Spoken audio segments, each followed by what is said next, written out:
wala akong ginawa kasi sobrang negative ako sa DXN. Hindi ako naniniwala, diyan peke yan.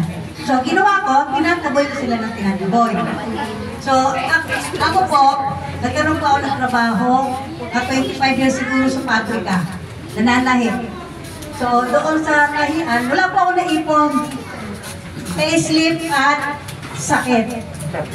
Dati na po ako nagkaroon ng, siguro sa loob pa yung goiter ko noon.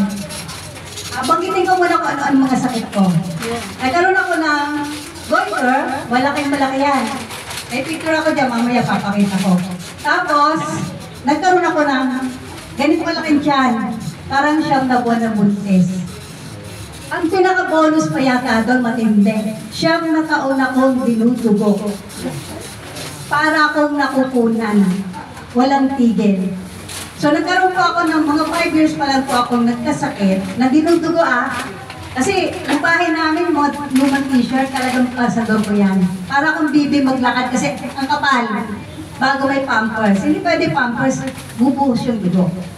So yung, siyempre, dalaga ka ha, dalaga. Nakakahiya.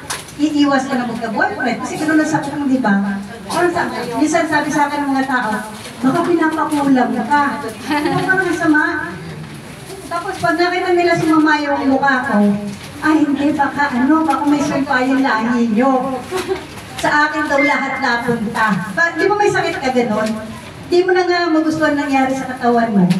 Tapos gano'n pa sasabihin ng mga tao. So ang ginawa ko, nag-decide po ako, lumayas. Ako lang yung may sakit na naglayas.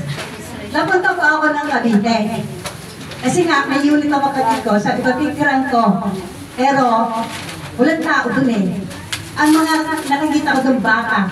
Yung bahay namin, ginawa pa nilang daanan ng mga baka. So ginawa ko, pinag-release ko lang yun, doon ako tumira. Mas naghihintay ka na lang ba?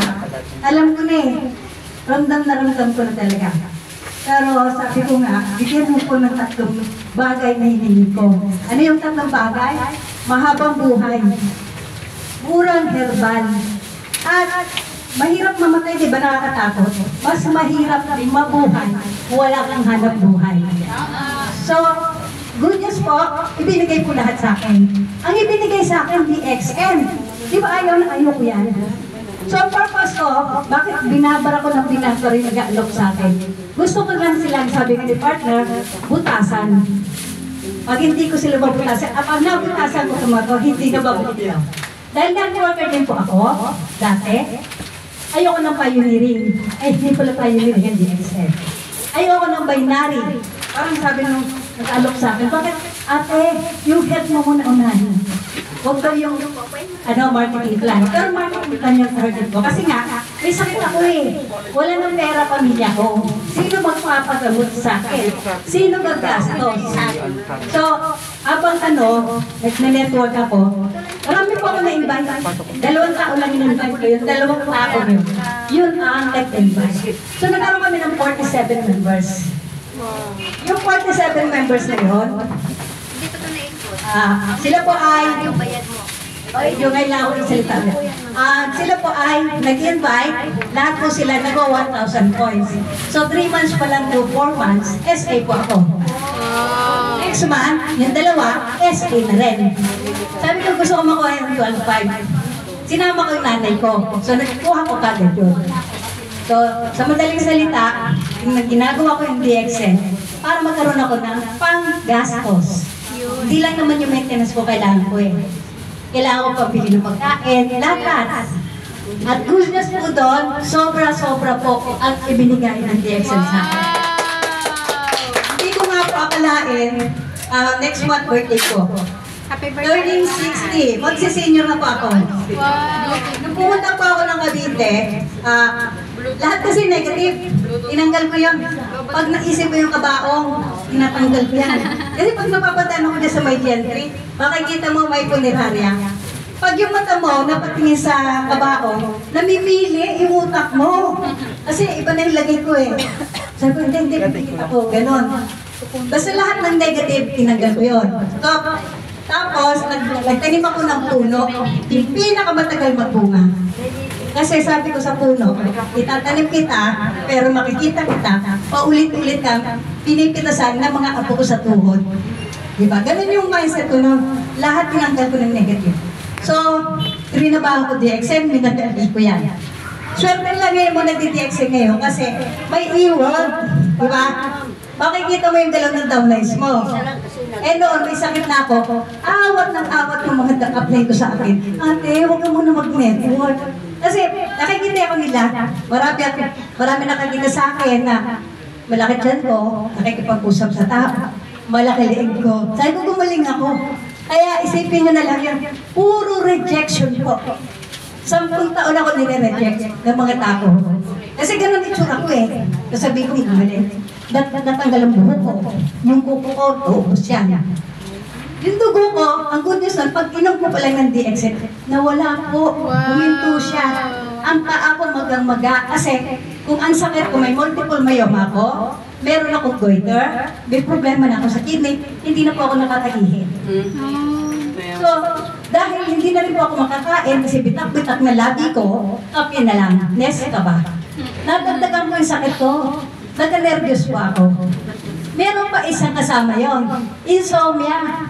Hindi na po ako natutulog. So, kung bibilangin mo yung mga sakit, dati, hindi ko sinishare yung isang sakit na ayaw na isi-share na kahit na sino. Doon sa head office, kapag sinabi ng speaker, sino may almoranas, anong nagtatakas? Pero ako, aminin ko, kasi ang almoranas ko, grabe. Bleeding din po siya. Bleeding yung harap mo, bleeding yung likod mo. Ganyan, yung sinasabi ng ganyan, naranasan ko po yun. So ngayon, kaya, willing na willing ako share, alam na alam ko kung paano siya aayos. Hindi ko na problema yon. So, kung nagpa-opera po ako, iba yung opera dito, iba ang opera sa kidney, iba ang opera sa tiyan ko, iba pa yung ayan, sa puwet. Ang sama, no? Pero kailangan ko sabihin yun. Kasi marami dito posibleng nakakaranas nun. Yes. So, yung ano yung mga products na yan, siguro mag-attend na kayo mga seminars, makukuha niyo.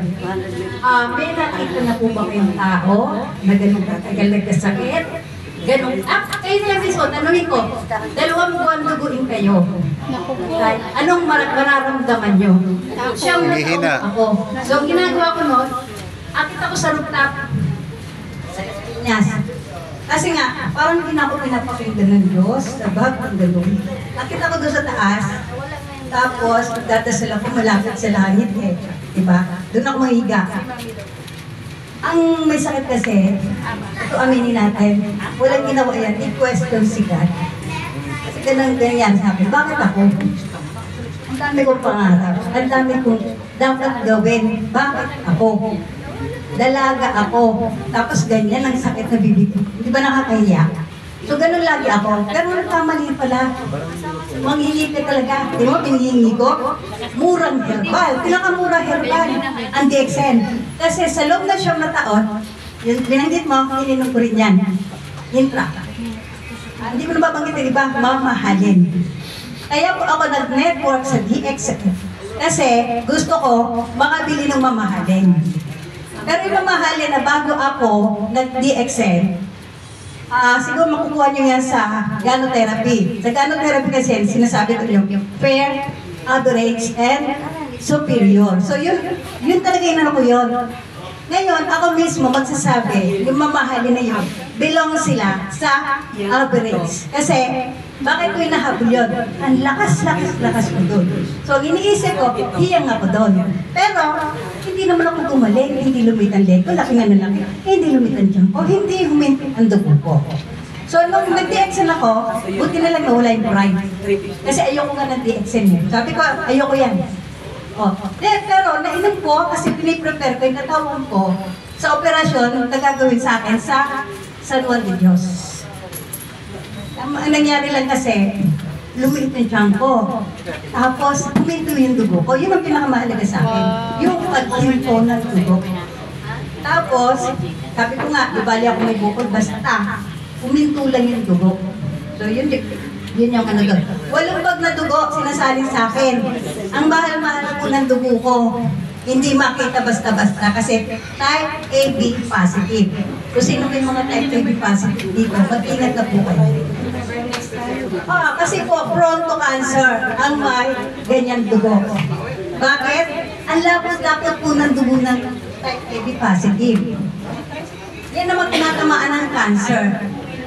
So ako, hindi ko pwedeng sabihin na cancer yung sa akin, pero nung tinanong ko kasi yung doktor, yung pinakahuling hospital, yung San Juan de Dios, sabi ko, Dok, cancer po ba kaya? Sabi, huwag ka mag-alala, after ng operation, ibabiopsy. Sa iyo kong ibabiopsy. Pagka ganyan kasi ang sukat ng bukol mo, na ECM, suspension ng bukol. Ang bukol ko po, 9 cm, 10 cm, 11 cm, 16 cm, tapos yung maraming hindi na po mabilang. Ganun po kadami. So, magpasalamat po kayo sa DXM kasi may posibilidad na humaba ang buhay dito. Katulad ko, humaba buhay ko. 20 years ago, naghihingalo na po ako.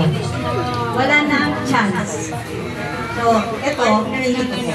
So, hindi po ako nagsisi at hindi po ako nagkamili. Ano nangyari sa akin? Humaba ang buhay. At ito pa masama, di ba? Naiinsulto ko doon sa pinakulang. Tapos, may sumpa. Meron pa isa. Kaya lumayas ako ng Las Piñas. Dahil doon. Pagdating ko dito, may nag-alaga sa akin. Bali, 4 na lalaki yan. Hindi mo dalaga. 4 na lalaki, walang ginawa yan, mag-pray, 5 o'clock ng hapon. Pinag-aagawan nila yung kaluluwa ko. Uunahan sila, sumisigaw ko, mag-jack-and po kayo saan mapupunta kaluluwa ko. Kasi diba, pagka namamatay kayo, parang ganun yung ano mo, pinagdadasal ka nila, makilala ko daw ang Diyos, bago ako mawala. Diba, parang nakakainis. Parang, siyempre may sakit na ako, hindi ako pwedeng magsungit. Ginagano ko na lang sila.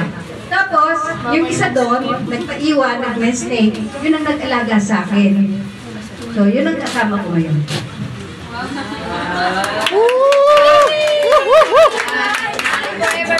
May forever!